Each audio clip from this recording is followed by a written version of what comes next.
Hi, Susan. Waving.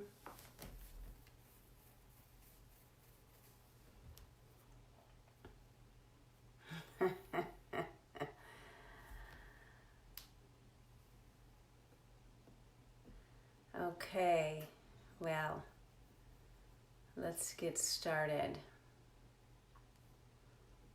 Let me make one little adjustment.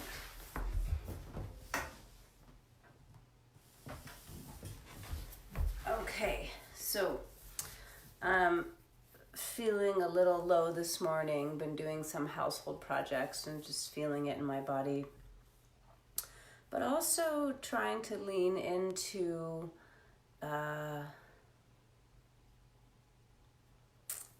what's here. It feels like some kind of stagnation, some kind of resistance, or it could be masquerading as complacency. And so just recognizing how the extreme times are calling on me, and I believe calling on us collectively to do something different. The point of no return in terms of how we live our lives and how we're meeting this moment. If the compelling motivation is to get busy or deny or consume our way out of this, which has been our usual trajectory up to this point, I think, something different has to happen. I had the privilege to meet with one of my teachers last night. A group of us got to connect with her, and the uncertainty is pointing at something. It's pointing at the fact that what we've been doing up to this point is no longer sustainable. And so everything that we've come to know and trust is not as close to us, it's not as reliable anymore as it was. And so now what? So rather than falling prey to habitual responses of maybe denying or getting busy or collapsing or consuming or resisting, that there needs to be some capacity to include all of that human emotion and show up in a brand new way and show up in a more motivated, determined way to meet the moment with skill and love and compassion. And that's always what's been asked of us, but I think it's more pressing and glaring and challenging than ever before. And so with that in mind, what I'm going to offer this morning is going to be low and slow. We'll end up going deep and strong like almost always. So for this morning's practice, if you have 4 blocks, you see I got 4 blocks here. If you do not have 4 blocks, 2 blocks and maybe a couple of kitchen chairs or yoga chairs or living room chairs. Or if you've got like the old school shelves of Time Life books or Encyclopedia Britannica, you can fashion some blocks out of big books. We won't need them till later.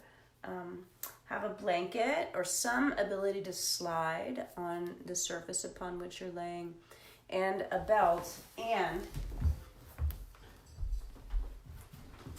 ideally the belt is a 10-foot belt, a really long belt. 10-footers are the best. Anything that you can do with a 4-footer or a 6-footer, you can do with a 10-footer, but the opposite is not true. So 2 belts could work. You could fasten 2 belts together or simply make do with what you got. And I'll give some cues as to how you might make do with a shorter belt or just 2 blocks. But if you need to scramble and gather some stuff, do that now.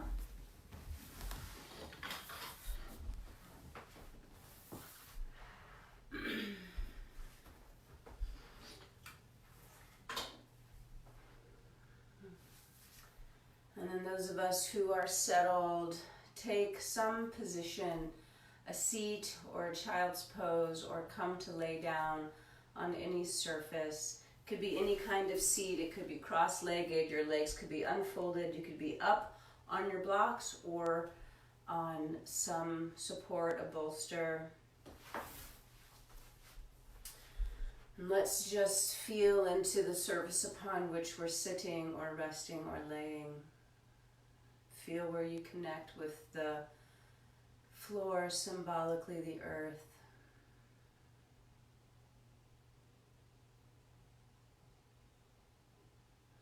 And feel how, in the direct way that you're being supported by that surface, by the floor, it's holding you up.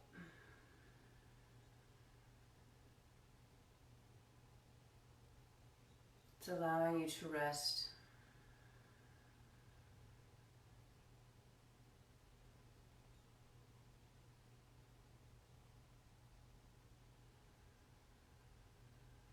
And the point at which you feel connection to the surface that is supporting you, right at the point of contact, open there and drop down, down, down and in.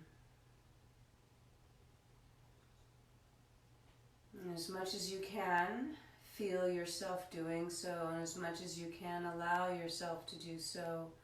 Release more and more. Let go and go and go into that felt sense of earth-bound support.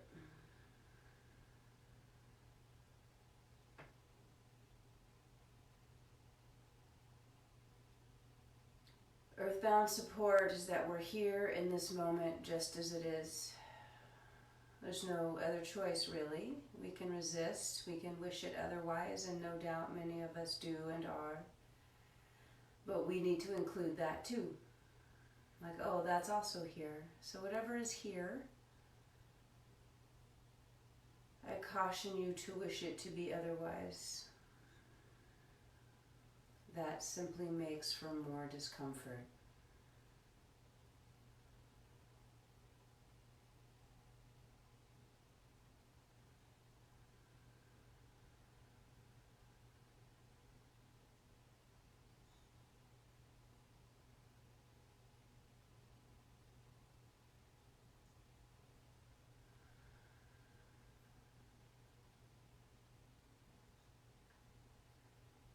And calling your attention to the space that surrounds you.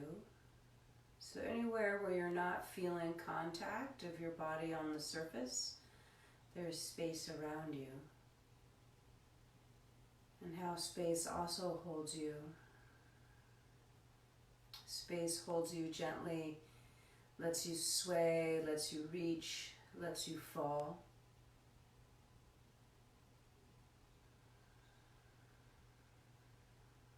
Feel how parts of you move into space as you breathe. How space lets you breathe.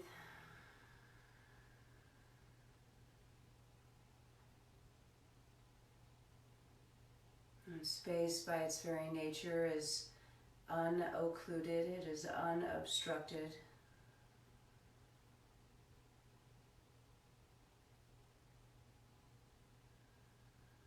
And so, if you can sense your capacity to be aware of space around you, notice how the space also does not limit your capacity for awareness, but rather allows it to expand.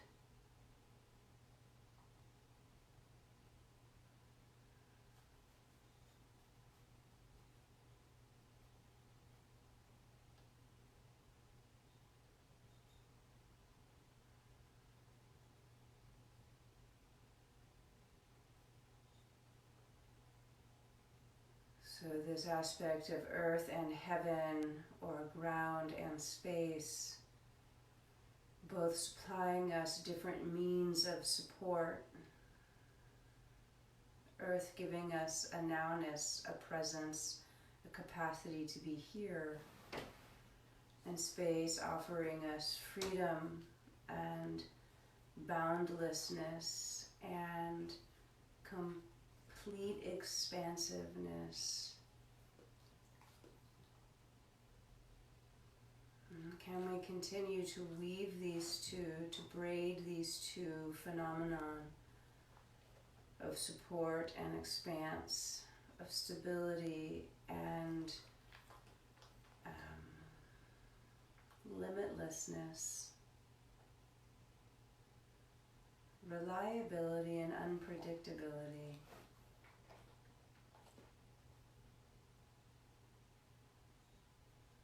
And just watch carefully where you go, where you lean into, what you attempt to conjure up that's not included in these two basic ever-present phenomena. Anything else is just conjecture. So I'm going to stay upright sitting for a moment. Feel free to join me up. Simple, cross-legged, nothing special. And with an exhale, turn towards one of the knees and spiraling, spinning the spine and rounding forehead or heart towards that knee. I'm going to go no hands here. My hands are casually clasped behind me. And then inhaling up and exhaling over to the other knee. So think opposite shoulder to opposite knee, or forehead to one knee at a time. Inhaling up and exhaling over, and that same side, low belly. So I'm going to my left knee. I'm trying to pull my left low belly back. And as I unfurl to symmetry, top of the inhale, give the shoulder blades a squeeze backwards. And as I wrap, roll, twist towards right knee, pulling right ovary back.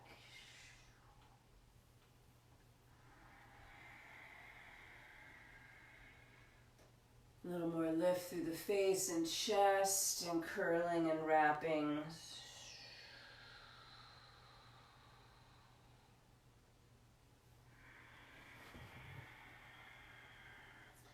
Going one more to my second side before changing legs. Coming up, switching legs. First side again.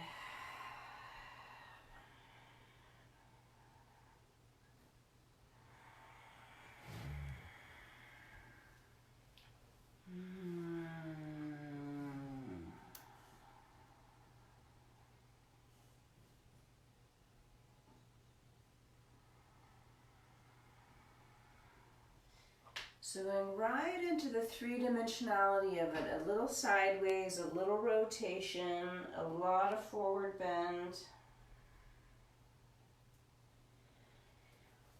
This limitless quality of space offers us infinite variables in terms of how much you twist, how much you turn, how much you fold, how much you bend, and all the variables, all the different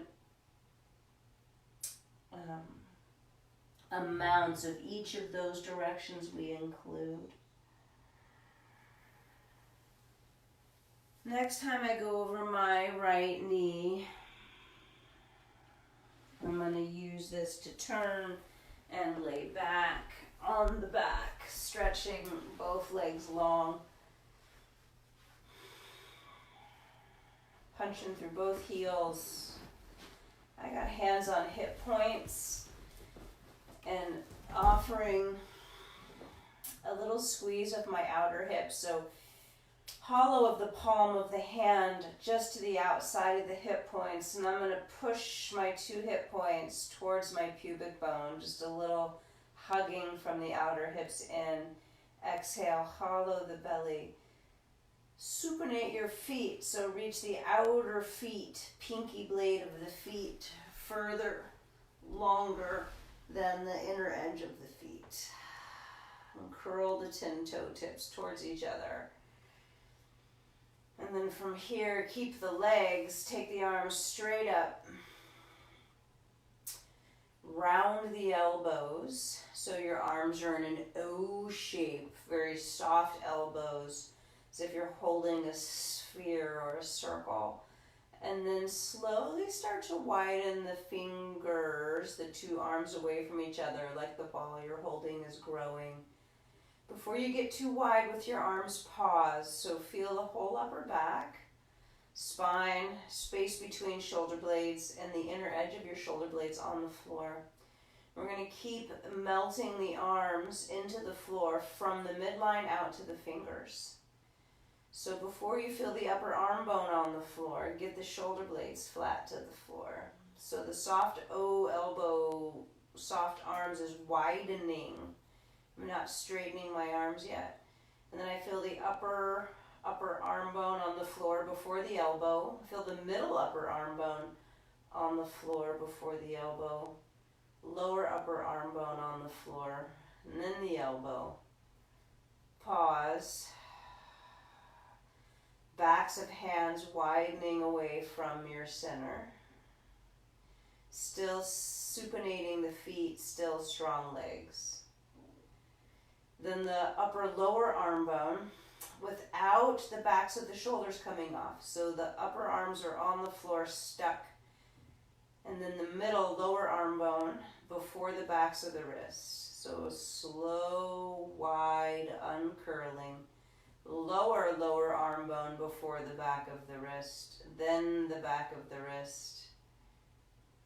No gaps. Don't let the elbows pop up. Don't let the shoulders pop up. So hugging, heavying your arms back.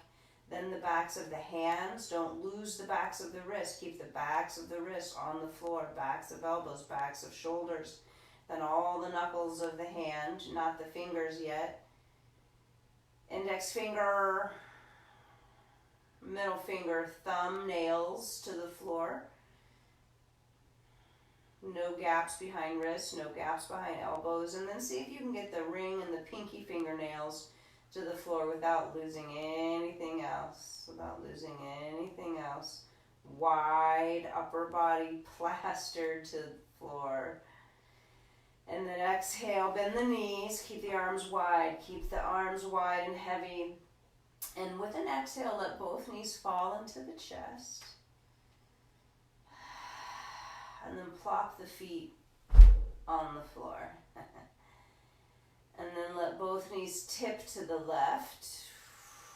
Keep outer left leg on the floor. And sweep the right knee towards left hand. It's hovering, it's floating. And then right knee towards left shoulder. And then sweep that right foot back to where it came from. Swing the knees up, both knees into the chest. Keep arms wide. Plop both feet on floor. Both knees tip right. Both arms plastered back. Left knee sweeps towards right hand, towards right shoulder. Left shoulder's on the floor. Sweep left foot back from whence it came. Swing knees up. Knees to chest, arms stay wide. Arms are going to stay wide this whole time. Now with knees up, swing both knees to the left. Let left leg land on floor. Let right foot sweep back towards the floor like we did just a moment ago, and then swing both knees up. Arms stay wide, knees to chest. Arms stay wide. Both knees sweep towards right elbow. Let right outer leg land on the floor. Left leg still floating, sweeping the left toes over on the floor to swing the two knees up. Both knees to chest. This time, as we sweep knees to the left, keep the legs hip width apart or right together.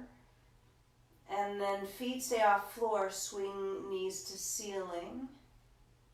Feet are off the floor, both knees tip over to the right, and then swing both knees towards right elbow, right shoulder across the torso. So you're making big circles with your knees. Arms stay wide. Legs can be right together or hip width apart. So contain the inner legs. Big circles. This is going to be the third circle, knees sweeping left. I'm trying to pin my two legs right together now. Control how much the lumbar spine lifts off the floor. Once knees sweep to center, pause and plop. Feet on floor. We're going to do 3 circles to the right. This move might walk you down the mat. So scooch back up if you need to, both knees to chest. Together the knees, or sustain hip width. Don't let them go willy-nilly. Both knees towards the right, shoulder right, elbow pointing to the right. Swing the knees to center. Don't let feet land.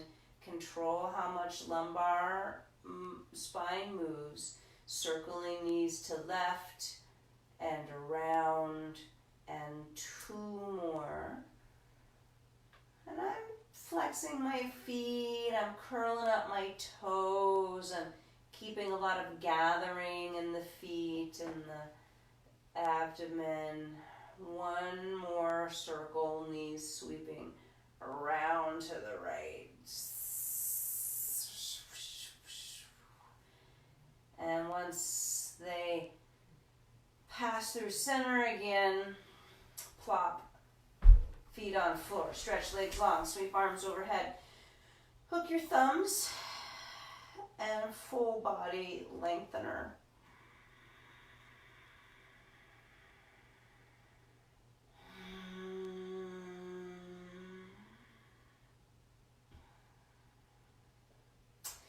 And then fold your forearms up on your chest. Just cross your wrists. So have to hold the arms there a little bit. And have the left wrist on top. Bend your right knee. Left leg. Oh, sorry, I'm switching it up. Bend your right knee for sure. Left leg long on the floor, but let's please put the right wrist on top. Right wrist on top. And you could watch this first one if you like. So trying to keep the right knee pointing towards the ceiling. Some of you know this move, no doubt. And right arm is going to reach across the chest over to the left and actually roll my torso with it.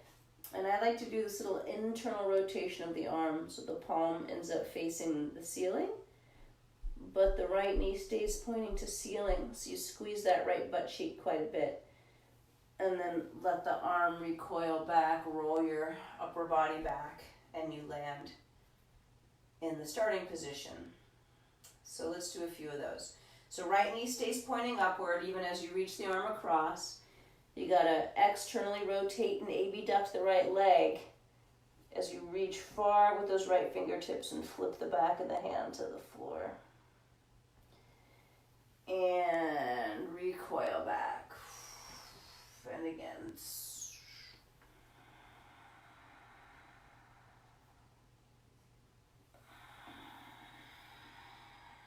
I like to inhale into the twisty reach.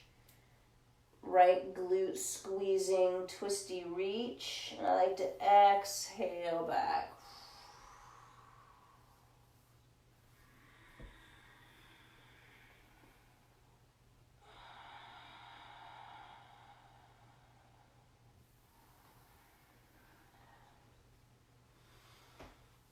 Let's do 2 more.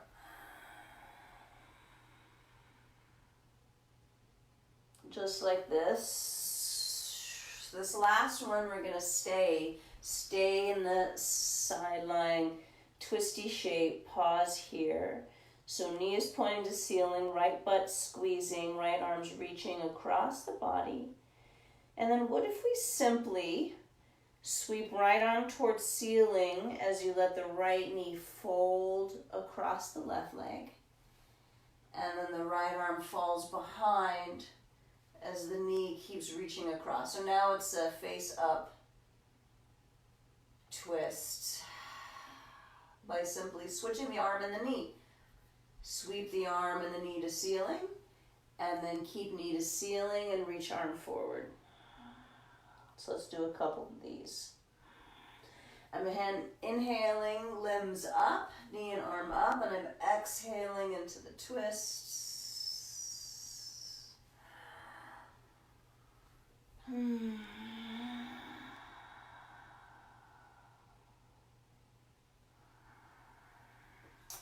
This time, staying in the face up twist, arm is behind, but reach the right leg. So straighten the knee, reach across. So now it's sort of like a hands-free Supta Padangusthasana 3. If it's too much, keep the knee bent. If that's too much, bend the bottom knee. And can we let the right leg land on the floor over there? Over there to the left. Sweep the right arm up to the ceiling, and then both hands reach for that right foot. So side lying on your left side with your right leg in front of you, and you might have to catch your belt and loop it around the foot to hold on to it. You can also round the spine a little bit since we're not standing and balancing. So it's like a side lying Supta Padangusthasana 1, using left shoulder as a pillow or as a drape for my head and neck. Can you point and flex your right foot? Do you have any movement options in the right leg? And if you can point and flex the right foot, can you invert and evert it, or supinate and pronate it? So wrapping pinky side of the foot towards the floor. And in doing so, can you grab the floor with the sole of your right foot? Now I'm letting go with my hands. Your leg may not be up in front of your hip, it may be down in front of your knee. But then can you heel toe, tic-tac that foot, walk that foot so it's more like now a pigeon foot. It's quite difficult actually, catching the ankle with the left hand. So now knee is pointing to ceiling again, but the foot's stepped out in front of you. I'd like to bend the left knee up to meet it. Side lying figure 4. We did this not too many days ago. And then what if we turn this whole thing onto our back? So the short story is, let's meet on our backs in figure 4. And here's where I'd like to catch the belt. And stretch that left leg straight up to the sky. And if your belt's long enough, if you got a 10-footer, you can have arms straight out to the side and still hold the belt. If your belt is not long enough, then catch it where you can.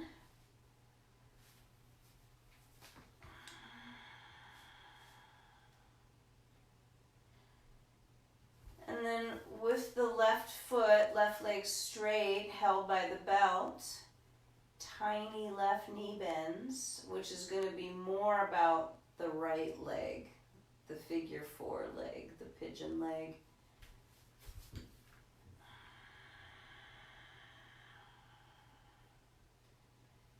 And be malleable in your feet. Be feeling full in your feet. Relate to those nether regions of the feet and the complexity of the feet. Sort of like our current situation, right? It's easy to just get trapped in our own small experience of things. We have to really be mindful of the global picture here. So even in your own little microcosm of a figure 4 hip stretch on your back, can you include phenomena of the furthest regions, more of a global perspective? And then what if we keep the left foot up there, take the right leg out, plop the right foot on the floor. I'm going to take my arms overhead, still holding on to the belt, so this is where a long belt's helpful.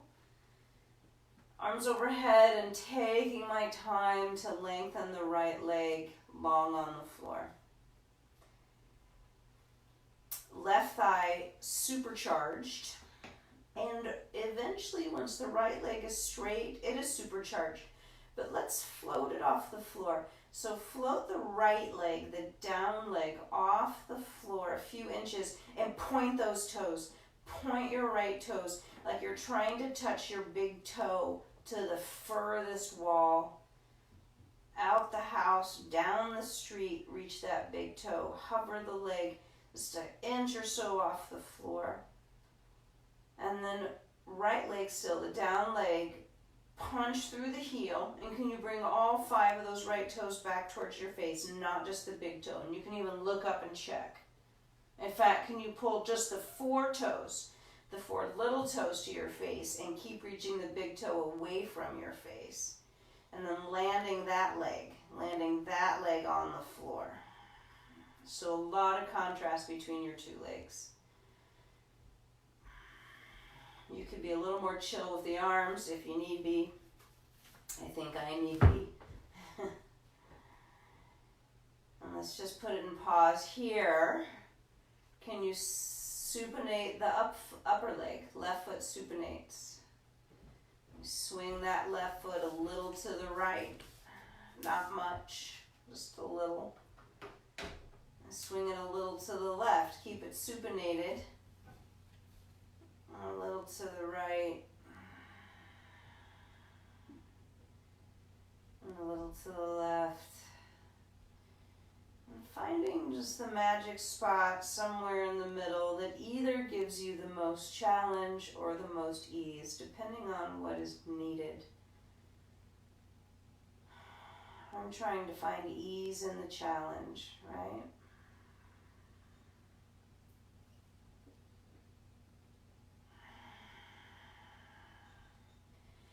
And slowly bending the right knee, that's the down leg knee, that foot's on the floor. Unhook the left foot and drape left knee over right knee.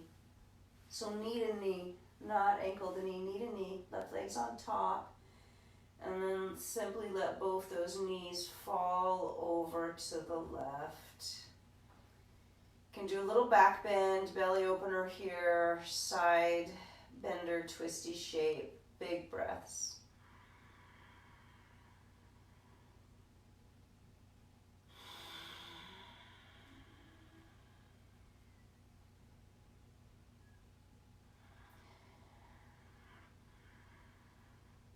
In these big breaths, I'm letting my spine cat-cow a little bit. Inhale the cow.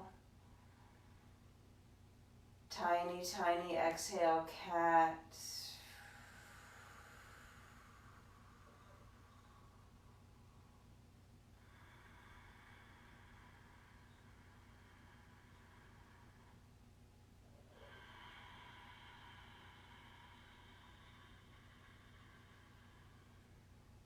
Swing the knees up at the bottom of that exhale.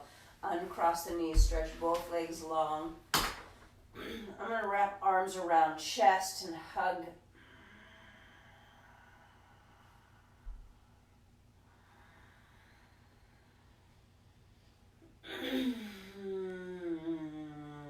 Switch the cross of the arms.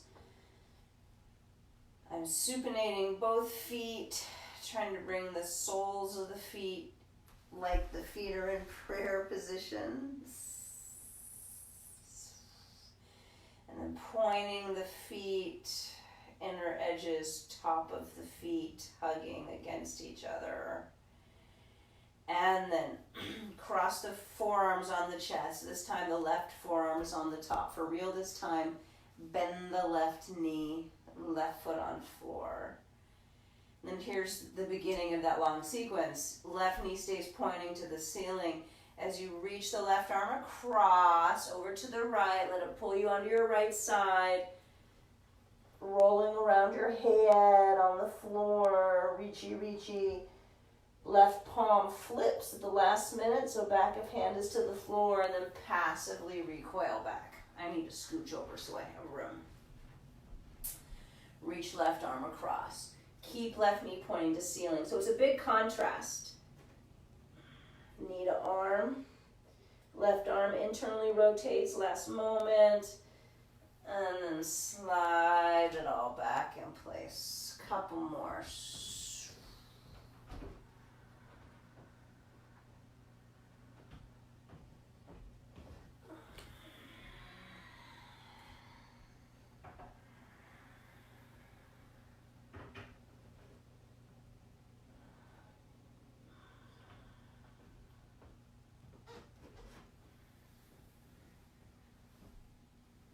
This time when the arm reaches, pause here. Knee stays pointing to ceiling for the moment. And as you sweep left arm towards ceiling, let left knee fall to the right and left arm falls behind you and you're in a supine twist, having just swung the arm back and swung the knee forward. Reach knee and hand away from each other. Left hand, left knee, reach, reach, reach apart. And then knee to ceiling, arm to ceiling, breathe in. Knee stays to ceiling, left arm sweeps across again, and then recoil back onto your back. Keep left knee bent. Let's do that again. Left arm reaches across, left knee aims for ceiling, and then left arm sweeps to ceiling as left knee folds over right leg, left arm falls back. And can the shoulder be first? Can left shoulder land first? Don't just let your arm collapse behind you, but dip that left shoulder back, and maybe the left arm doesn't even get to the floor if the shoulder doesn't touch first. Pause here. You can stay here or straighten your left leg in the direction the knee was pointing. Unfurl your right arm, so we're back to that hands-free Supta P3, Supta 3. Sideline twist, quite strong. If you need to keep your left knee bent, keep it bent. I'm going to swing around so you can see me better. I'm going to put my head in the other direction. So here we are.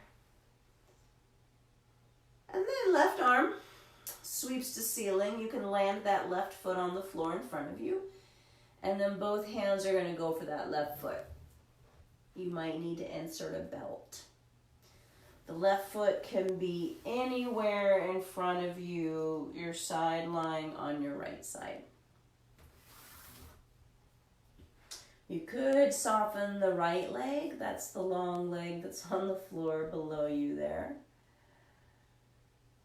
And then while you're holding your left foot, any amount of pointing, flexing, in the interest of feeling what the response is up the line of the leg. And supinating, pronating, so can you take outer foot more to floor? Can you take inner foot more to floor? Like, what are the variables to your experience? The contents of your experience, the context we established already. That's like earth and sky. That's ground and space. But what's in it here are little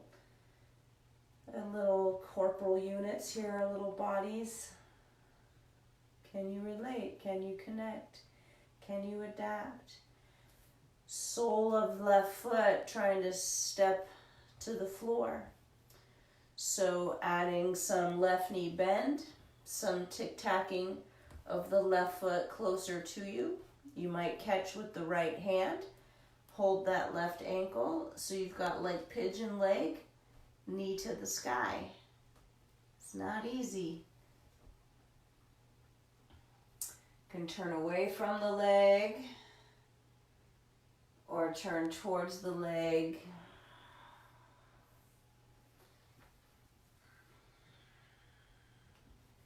Bend the right knee up to catch that left ankle.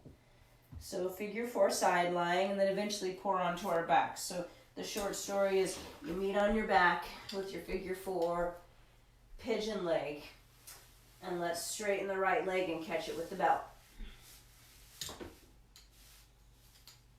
If you have a real long belt, Hold on to the edges of it and take the arms out to the side. I prefer this as a back strengthener, back gatherer, rather than having to clasp so strongly with arms in front.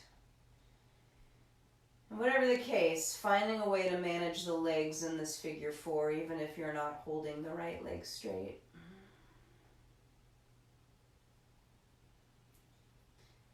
And little right knee bends, which again is about the left hip more than it's about the right knee.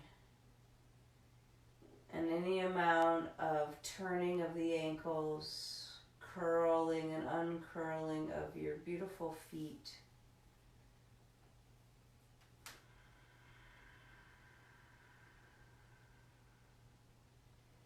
How many new and unusual, unfamiliar ways can we experience ourselves, especially now in this new and unfamiliar territory of social activity, of climate activity,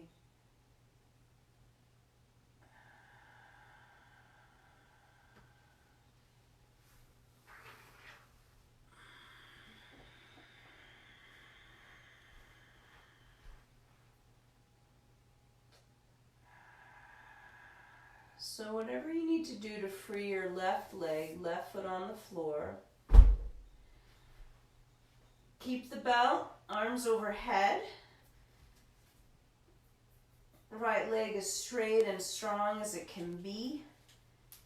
As straight, as strong as it can be, and the belt's adding just a little nudge to lengthen the back of the leg. My right leg, down leg is going longer, longer. Straighter, straighter. And right when I straighten it, hovering left leg, and point left toes like a ballerina. Like you could touch the furthest wall with those left toes. Leg is hovering a couple of inches. Turn the leg internally, so like trying to have it big toe side of the foot a little closer to the floor. And really reach, really reach, really reach, reach, reach forever. And then punch out through the heel. Now dorsiflex, but you could pick your head up and see if you could have the big toe stay far away from you, but pull the other 4 toes towards you. So it's a pronated foot, pronation and dorsiflexion. Keep that. Slowly lower left leg with your dorsiflexed, pronated foot, leg onto the ground.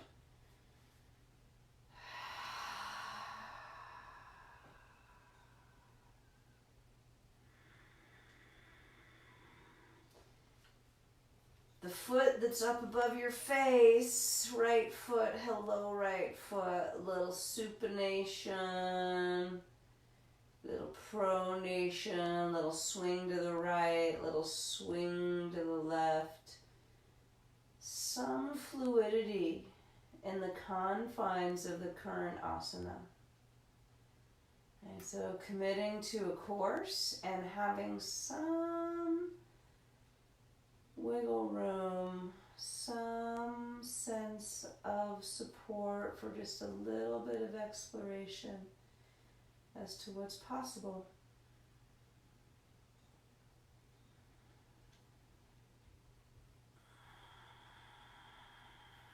One more breath, 2 more breaths.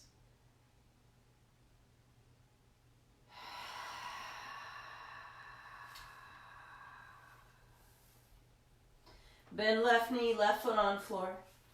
Release the right leg, drape that right knee over the left knee, knee to knee. Arms can be wide, and let both knees, that whole crossed thigh shape, fall over to the right.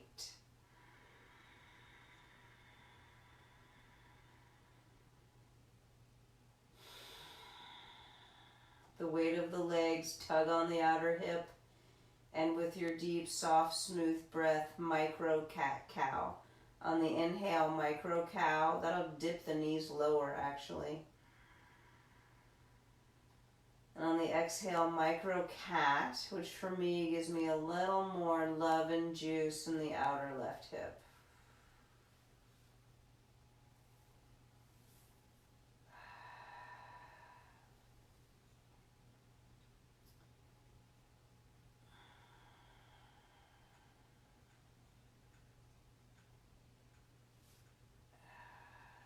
Swing the knees up, and what would it be like if you could you keep the thighs crossed and like rock yourself up, and then use this crossed thigh shape to come into the cow face legs.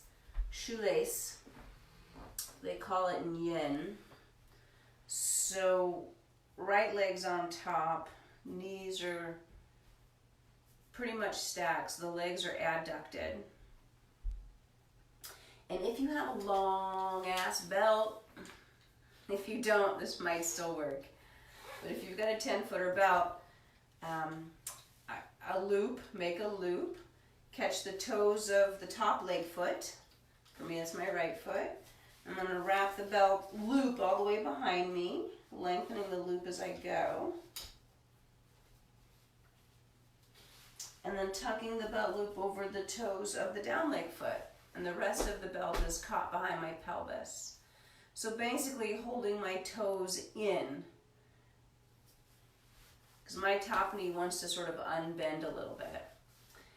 And we're going to put it in park here, little shoelace style yin pose. You could also have the knees considerably less crossed. So Paul and Susie Grilly talk about a tightly tied shoelace. You could have a loosely tied shoelace by letting the top leg abduct some so the knees aren't stacked. You could completely untie your shoelace and it looks more like a cross-legged Sukhasana, right? So adjust it so it's tolerable.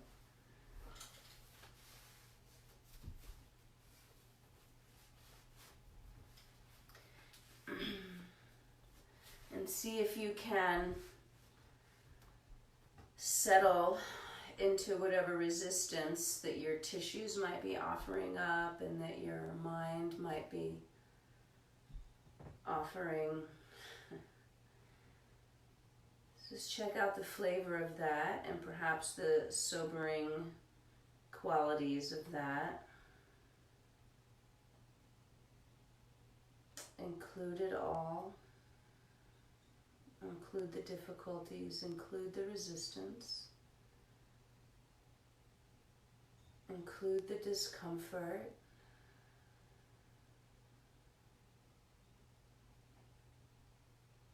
and keep going. Keep falling into the support that holds you.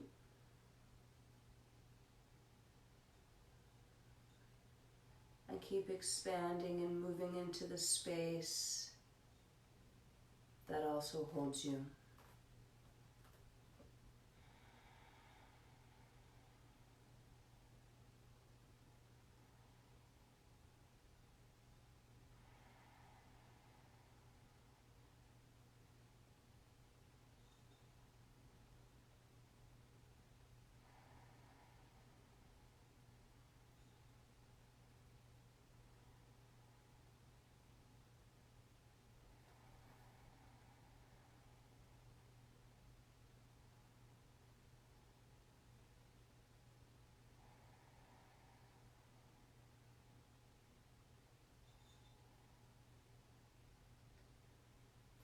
So for the next minute, as you're gathering into yourself, it's a very condensing shape for me. Everything just goes tailward here. When you exhale, lift and gather up the pelvic floor. Gather up that low belly and keep it for the inhale. And the exhale, you can relax the active gathering. There's some involuntary lifting and gathering of the pelvic floor and low belly. Feel it, allow it, and then at the very end of the exhale, engage it. Keep it, breathe in. flood the back ribs, flood the side ribs, maybe hold at the top for a moment.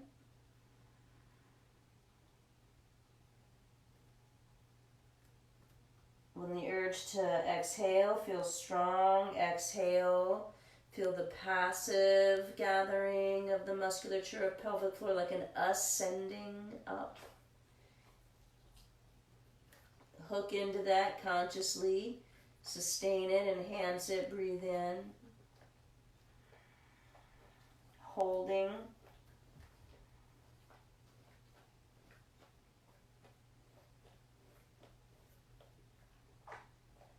With the exhale, torso can come up. Keep your legs. And if we side bend towards the top leg,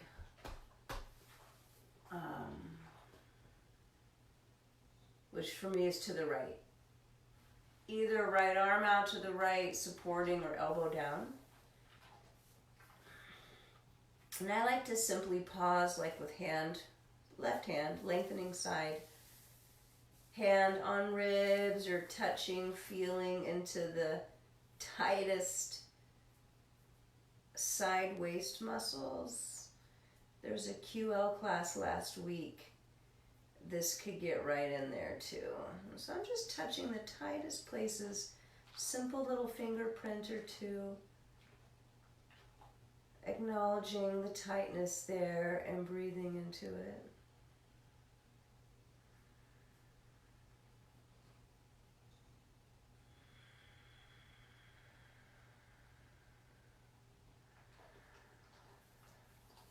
Eventually taking left hand behind head, hold on to head and neck, and like elbow can reach to sky. That might be all you got here.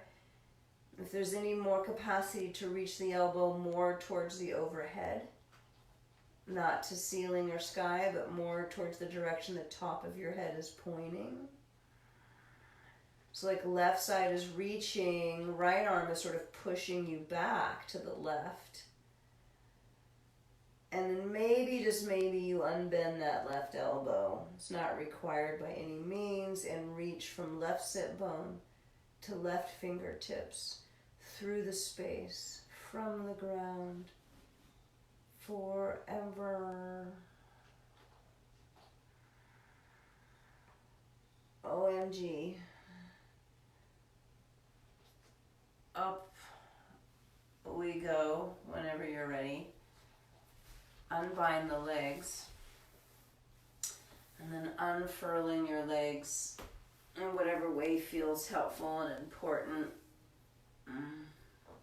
Just going to kick back on my hands. Do a little point flex of the feet. So the whole body shimmies, do little ankle circles one way, the whole body shimmies, ankle circles the other way, the whole body shimmies. Flappity flappers, feet in and out, and then let's fold up. Either a untied shoelace where just your ankles are loosely crossed, or a loosely tied shoelace where maybe you have one leg on top but the knees are not stacked, or a tightly tied shoelace,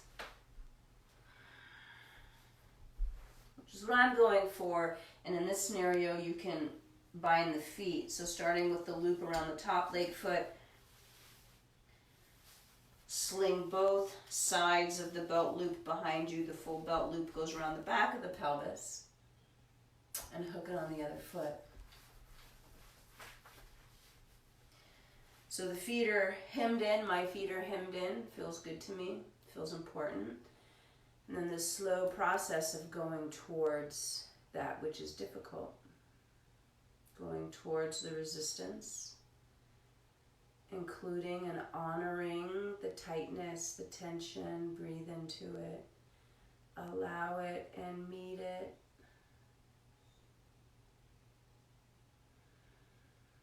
Breathe with it.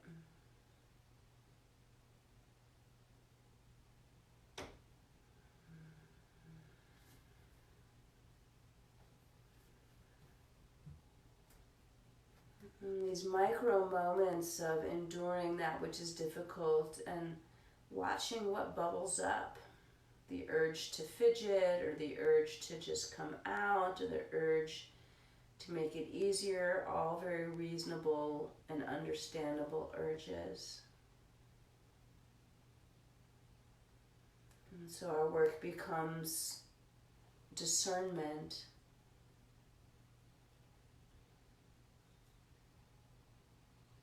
Around what is the best choice for the most benefit for most beings. And right now is to not fall prey to our habitual tendencies of coping.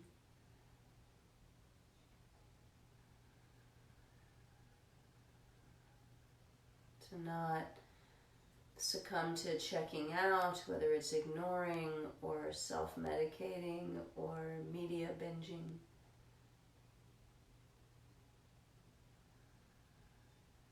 But to gently include what's here, to get quiet with it and hold it lovingly, not shop our way out of it or eat our way out of it.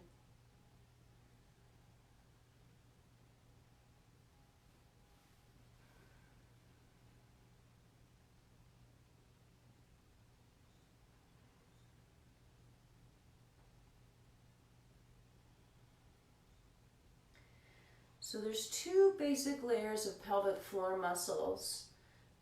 The most surface, which would be normally like parallel to the earth, flat to the earth, and the moment we're sitting on the earth. And then deep to that is another set of muscles that's like the hull of a boat. And we're definitely interacting when I'm inviting you to gather them. As you exhale, you feel them lift. Hopefully you feel them lift, and to interact with that, catch on, gather them up. Mostly after the deep pelvic floor muscles. And envisioning, like if you were to envision a simple rowboat, that shape of a rowboat is the deep muscles of pelvic floor. Imagining that just sort of lifting, levitating right up out of the surface of the water, right off the horizontal surface of the floor. So when exhales happen, I'm going to say float your boat, or levitate your boat, elevate your boat. Take a big breath in, keeping that lifted pelvic floor, deep pelvic musculature. Hold at the top of the inhale, really open the kidneys, and then the exhale, feel everything lift more. Lungs emptying, diaphragm muscle ascending, pelvic muscles ascending. Gather on, hang on, gently breathe in with the resistance of the Mula Bandha.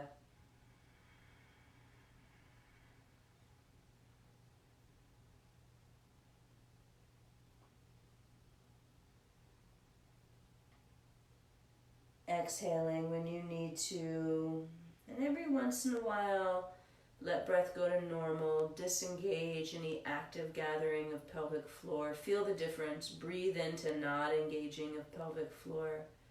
So contrast is a beautiful teacher, as we're finding out in real time in our lives.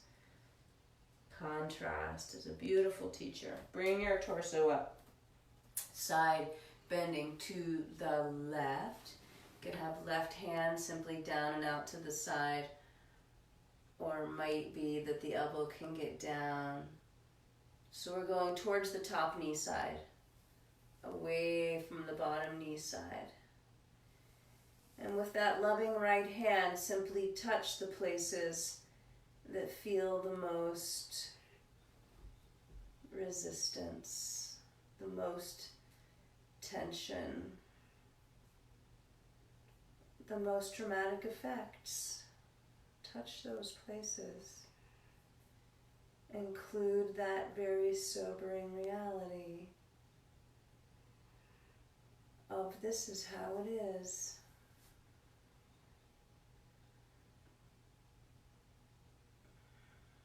And so the true practitioner can recognize the context of the experiencing as separate from the contents. Our context is earth and space, presence and expansiveness. The contents might be tight sideways, tight hips, tight mind, resisting heart. And so the true practitioner works with not trying to change the context, but meeting the contents from the perspective of the stable, formless, ever-present, unchanging expanse of awareness, and holding lightly the temporary, constantly changing, constantly unfolding and refolding contents.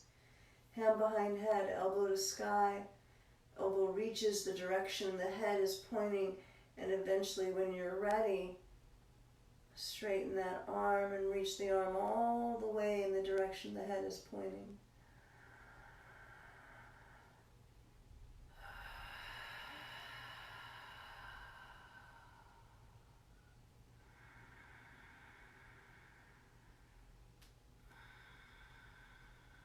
When you feel ready, up you come. Take a moment to endure the consequences of being yourself. Untether the legs, unfold the legs, stretch them long, point flex, circle the ankles.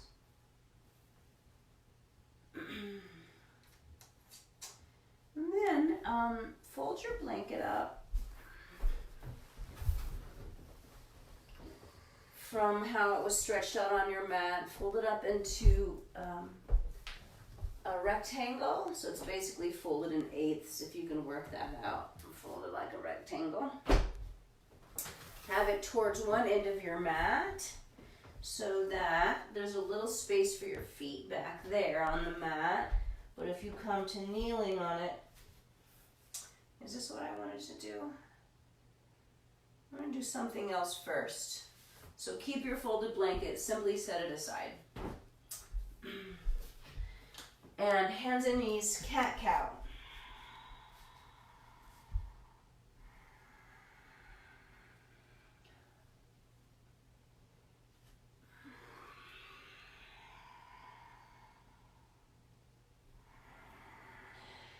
And in your next passing through center between cat and cow paws. So there's a tiny cat belly, super lifted, but a little cow heart reaching forward. Tuck your 10 toes under. Soft elbows and float your knees off the floor, just not even an inch or two, right? You can simply hold here and flirt with like knees touching the floor but not weight bearing, and then lifting and not weight bearing. We can do this little bear crawl where you step right hand, left foot an inch forward, and then left hand, right foot. So this tiny, it's like if you were to get on hands and knees and crawl, but your knees are not on the floor. So it's harder. It's core work. Crawl forwards and backwards. Knees just skimming the floor.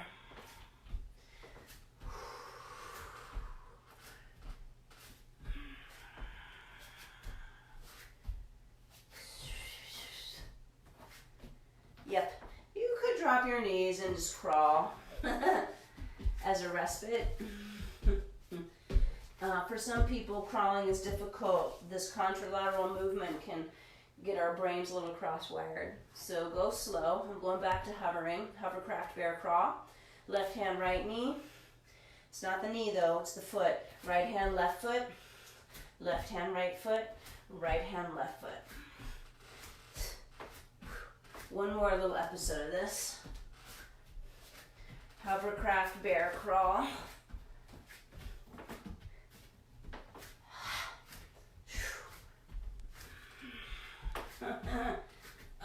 down dog. That's enough of that. Unless you love it so much. And I'm just squiggling around in down dog. Turning one heel, right heel towards arch of left foot. Swing the hips. Parallel the feet. And then turn the left heel towards the arch of the right foot and swing the hips to the right.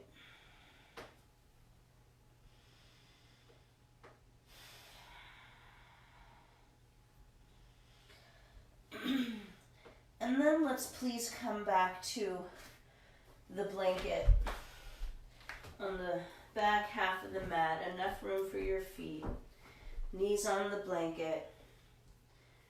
Feet on the floor behind you. Standing, kneeling. I'm just going to check our time.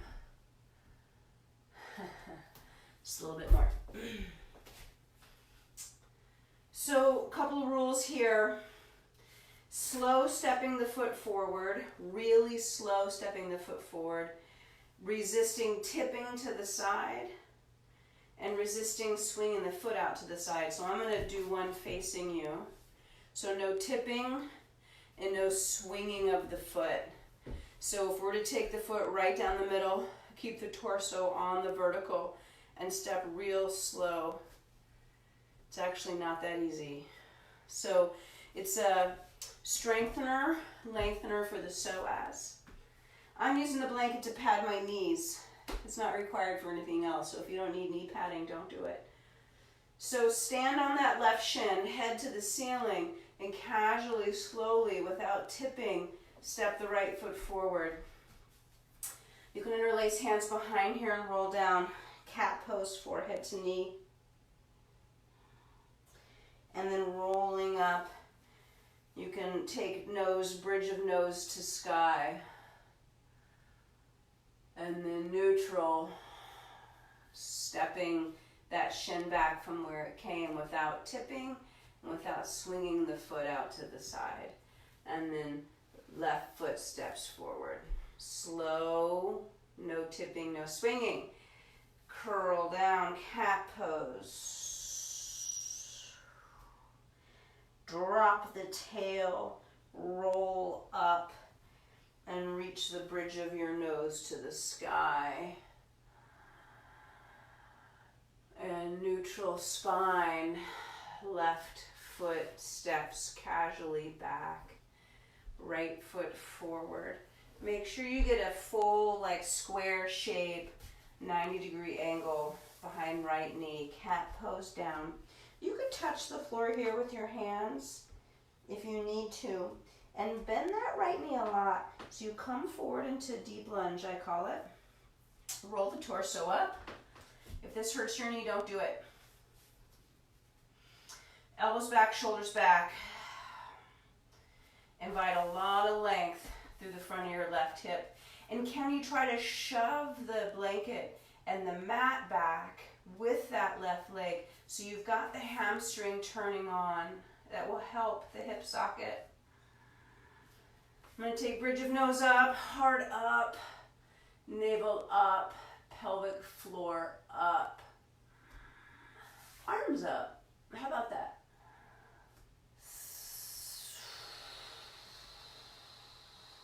And then pull it all back, standing tall on left shin to suction right foot under from whence it came, without tipping over if you can stand it. Left foot steps forward, casual and slow. Psoas length and strength, curl down. Cat pose, head to knee. If you need to use your hands on the floor, use them to pull yourself into deep lunge. Unfurl the torso. Feeding the right shin back. Reaching big toe back the furthest, like we did in our leg work earlier.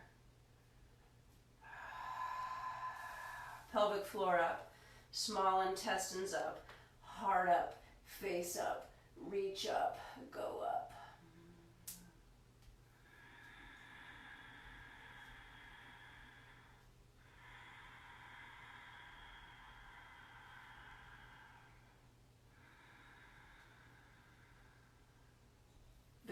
exhale, pull it all back.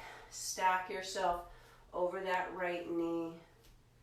Draw left shin in, adding on. Right foot forward.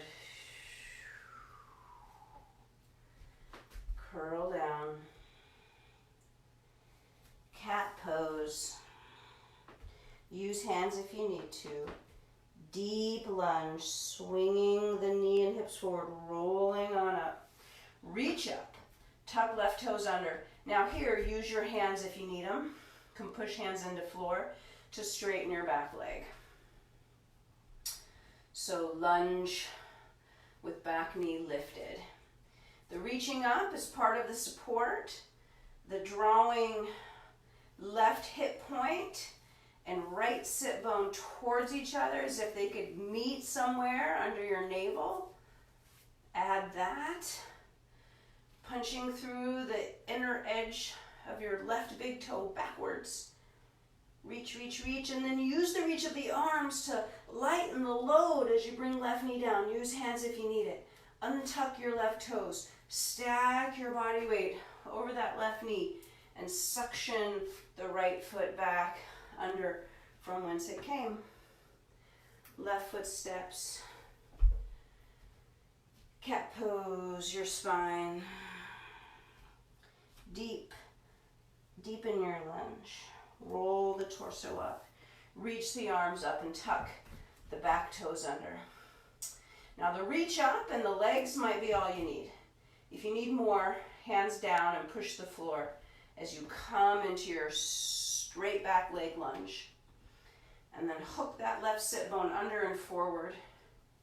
And turn that right hip point down and forward. Squeeze left glute under you without the left knee splaying. And the inner line, inside line of right leg reaches back forever. And the reaching up might be all you need to lower the knee. Use your hands if you need them. And then untuck right toes and pull the whole thing back.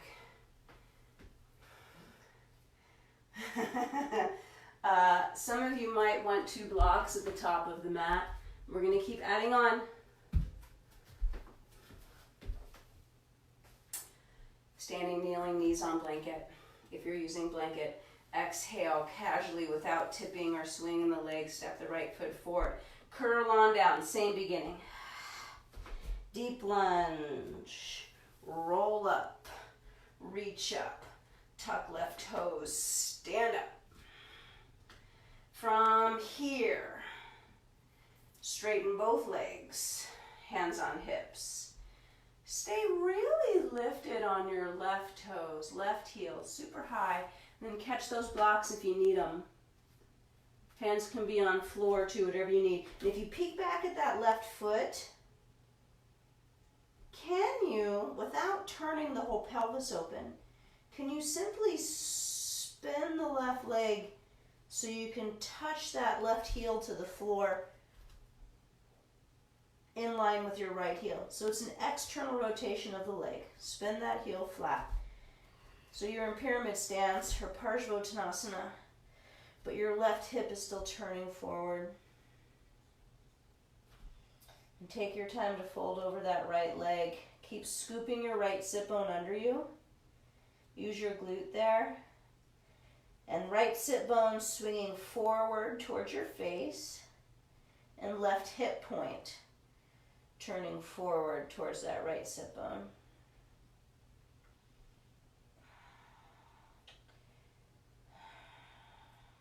You could certainly keep your hands down here and come back to the lunge from here. I'm going to bring my torso up, sweep my arms back, find my lunge, left heel up, right knee bent, torso up, arms up, reach up to lower the knee, and then bring it all back to standing, kneeling. Left foot forward. Cat pose down. Deep lunge. Roll on up. Reach on up. Use your arms if you need them on the ground to push up. Tuck back toes under, stand up.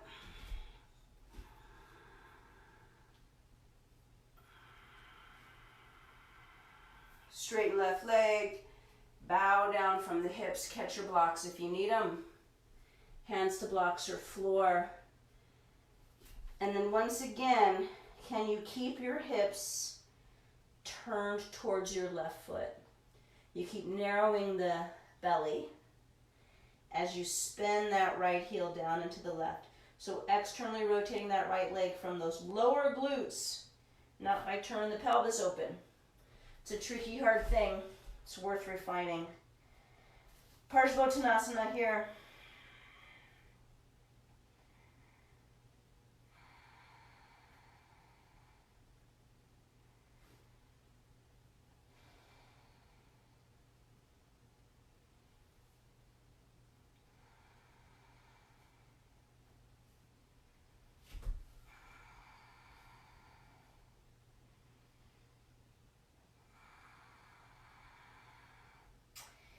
If you need to keep your hands on the ground to come back to your lunge, do it. Otherwise, heart forward, look forward, reach your arms back. Find your lunge.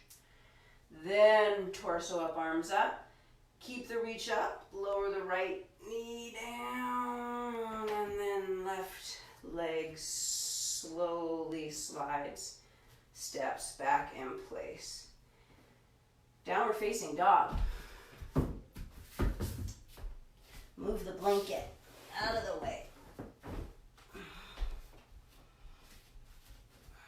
If you want both dogs, take them plank, chaturanga, some sort of belly down thing. And we'll meet in down dog. Down dog with the left leg up.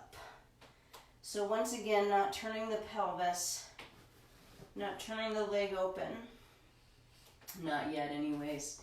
As if you're going to put a left footprint on the ceiling and you want the big toe side of that footprint to land first.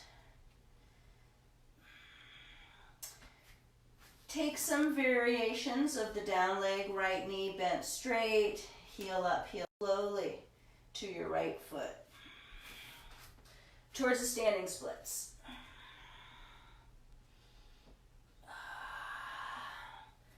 And then joining the 2 feet under you.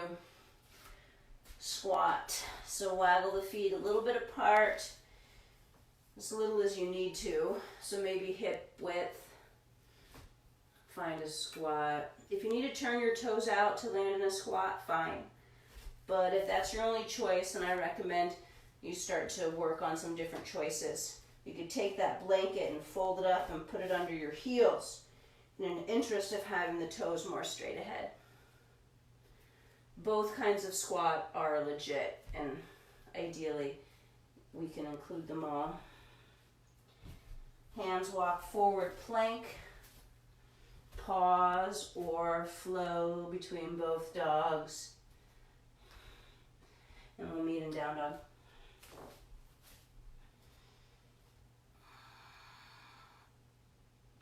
Right leg backing up. Big toe side, inner leg leads the way.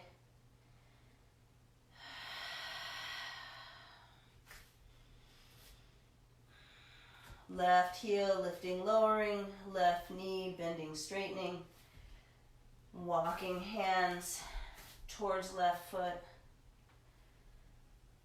Right leg going higher and higher, even if only in your mind. Standing splits, Prasarita Ekapadasana.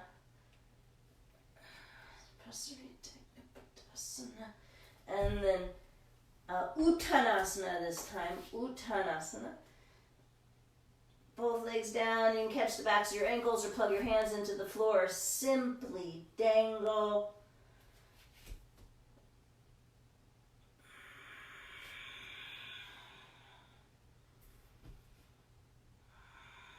Bend your knees, come rolling on up. So here is where I'd like you to grab your 4 blocks. If you don't have 4 blocks, you can use your kitchen chairs. Or maybe you've got some yoga folding chairs. Or just folding chairs. If you're using chairs, have the seats of the chairs facing each other, and it's for a supported inversion. We're gonna do supported headstand. I wanna be a little closer to the floor, so I'm gonna use 4 blocks. You could simply do headstand. You could put your legs up the wall. If you don't have a headstand practice, don't do it with this video. That would be silly. Reach out to me. We could talk more about that. So ideally the mat's under your chairs so they don't slide. So I'm going to use 4 blocks.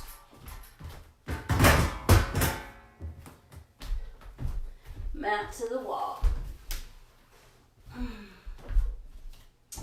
And now not all blocks are created equal. Mine are 9 by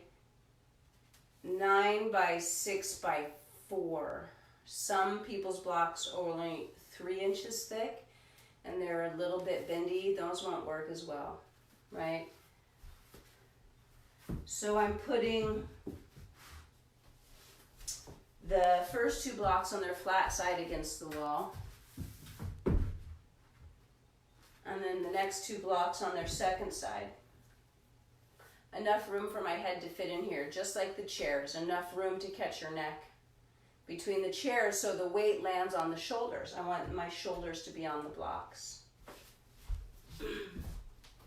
So with hands in front of the blocks, gonna go wide-legged stance and put your head right in between. So for me, the top of my head is touching the floor, but there's no weight. And then you just take your legs up. Do your best to get your legs up. Hands, palms are right in front of the blocks. I feel contact with my head on the floor, no weight. My neck is long and free. My shoulders are holding the weight of the blocks, or the weight of my body on the blocks. So now I can play with what's touching the wall. Backs of my heels, my sacrum, my thorax, actually the back of my head too. And then I'm going to lower one leg without losing any of that. So the first half is gravity. Second half is a little muscle work.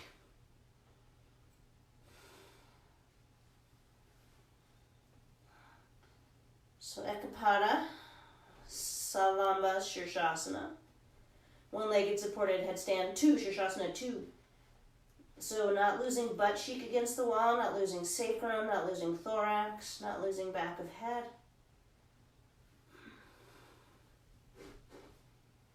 Parshvikapada, leg out to the side. Feel that right sit bone swing up and forward, not losing any of the contact points, and not letting the upper leg swing or veer wildly off to the side. So this is heat producing. Be mindful of that. Parshvikapada, out to the side, keeping sacrum, keeping thorax, keeping back of head. Oi. Just going to pause here for a moment. Baddha Konasana feet. Soles of feet together, knees wide. A few more breaths.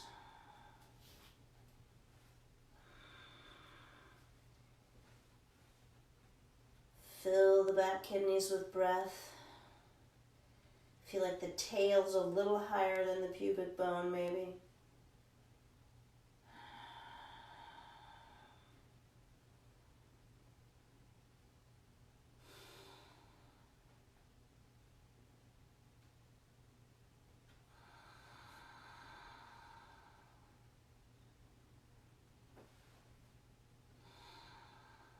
And I'm making my exit.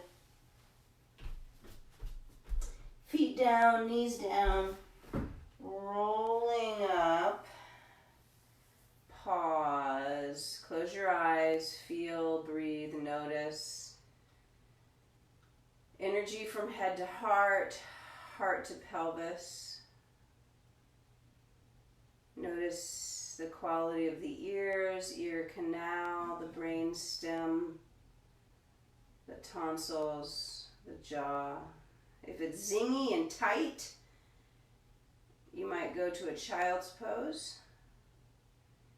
If it's spacious and clear, just stay right here.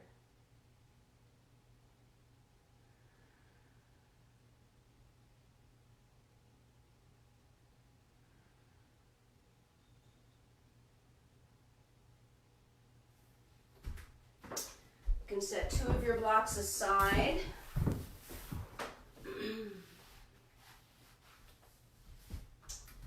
And grab your belt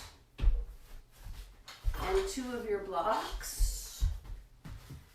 If you can, 2 blocks on their second side, right under your pelvis. So it's not quite as high as 1 block on its tall side. So supported bridge pose. Whole pelvis up there. And then can you get your belt up and over your feet. And if your belt's long enough, again, if you have a 10-footer, elbows can be on the floor here. And holding your legs up with the belt casually. You could also just be in legs up the wall. Could simply stay in legs up the wall. And let this now offer a cooling response for the body. Belly is soft. I'm going to take my legs wide and the belt supporting that. So coming off the midline also offers, according to the story of yoga, a more cooling effect.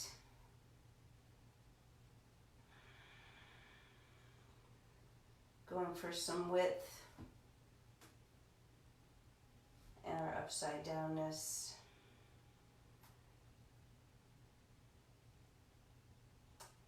Soften the throat, let the cheekbones and the bridge of the nose widen and melt.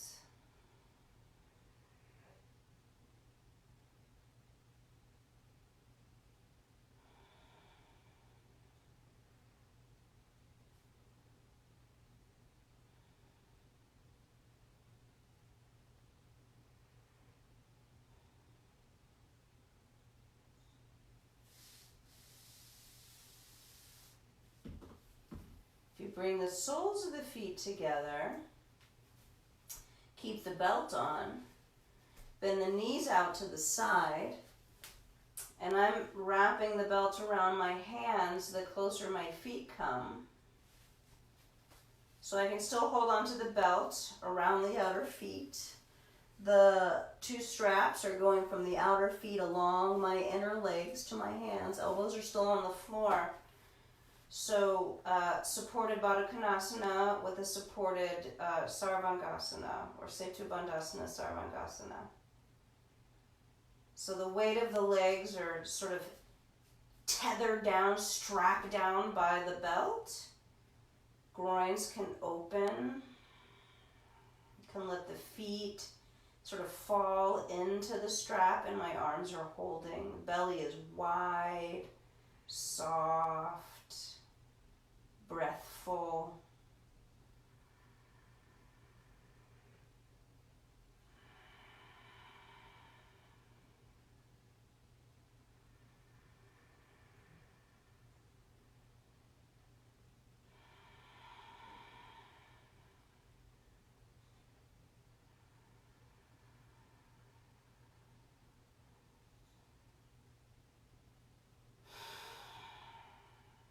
And then bringing the knees together, feet to the floor. Using the belt here, you might feel like you want to take the blocks right out and land your pelvis on the ground. Go for that. You could knock your knees together at that point. Keep your feet wide. I'm going to do just a little bit more opening for the front of the hips. So slowly sending my knees straighter and straighter. I got my hands on the front of my hips just to get some cellular contact. The cells of my hands are communicating with and offering warmth and support for the cells that make up the skin and muscle and the bones of the front of my hips. And I'm going to add, remember we started with that hands pushing the hip points towards each other? I'm going to add some of that again here, narrowing the belly, widening the sacrum.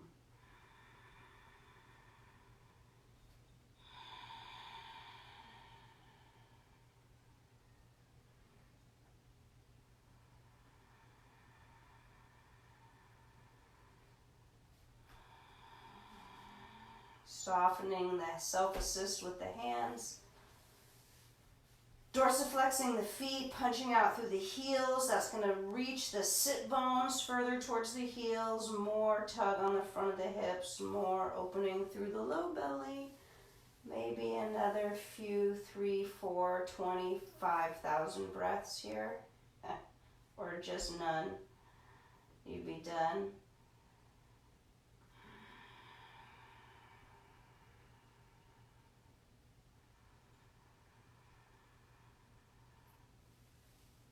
So whatever your needful shape is, I can bend my knees here, lift the hips, pluck the blocks out, and again, don't roll the spine down, but let your butt touch first.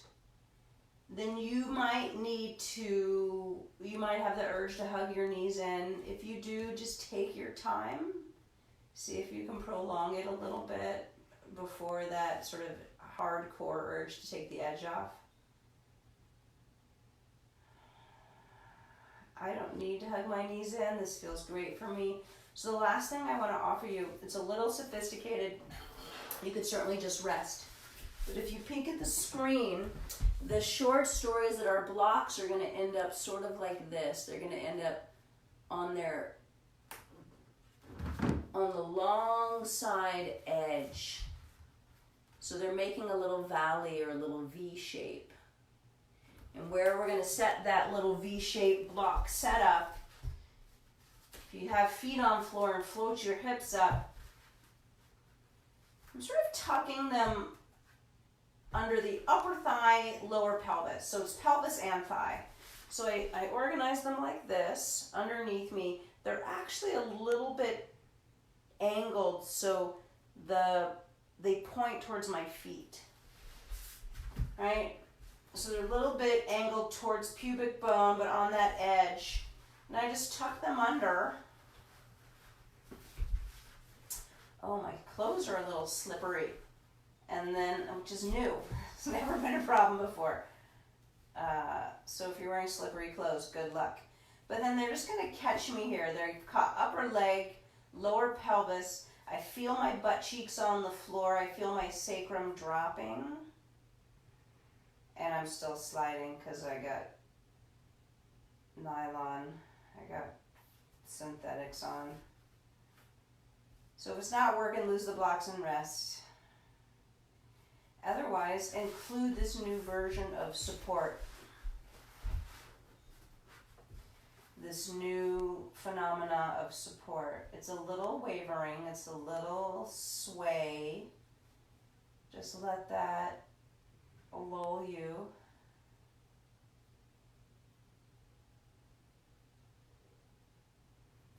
Back into that felt sense of what's supporting you. Earth.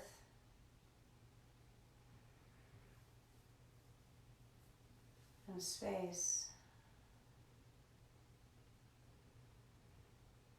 The ground that we stand on, which is constantly moving, constantly changing. And supporting us through change and transformation. And the space that surrounds you that offers unlimited, unbounded, clear, expansive space and the brilliance of luminosity and light. So awareness has two qualities. Awareness has unobstructable, boundless, infinite expanse, and the brilliance and clarity of light.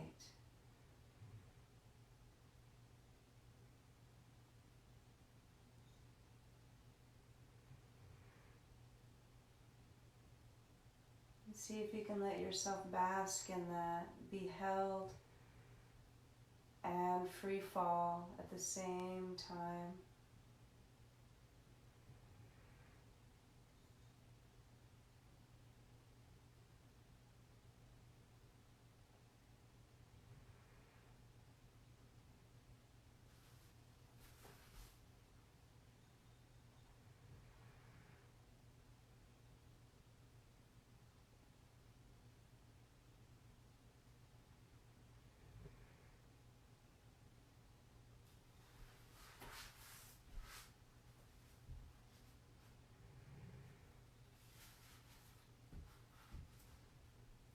It's such a delicate dance of engaging and letting go at the same time.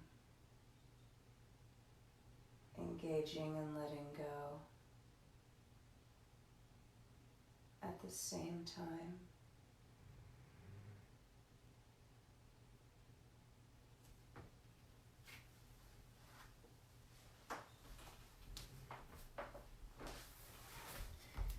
And may you continue to find engaging and letting go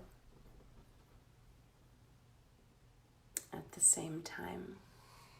Please stay, please keep resting.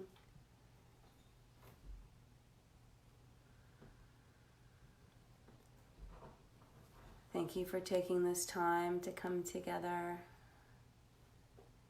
for taking care, and for cultivating vigilance. Let there be peace on earth. And it's got to start right here, right now. Thank you. I love you. Namaste.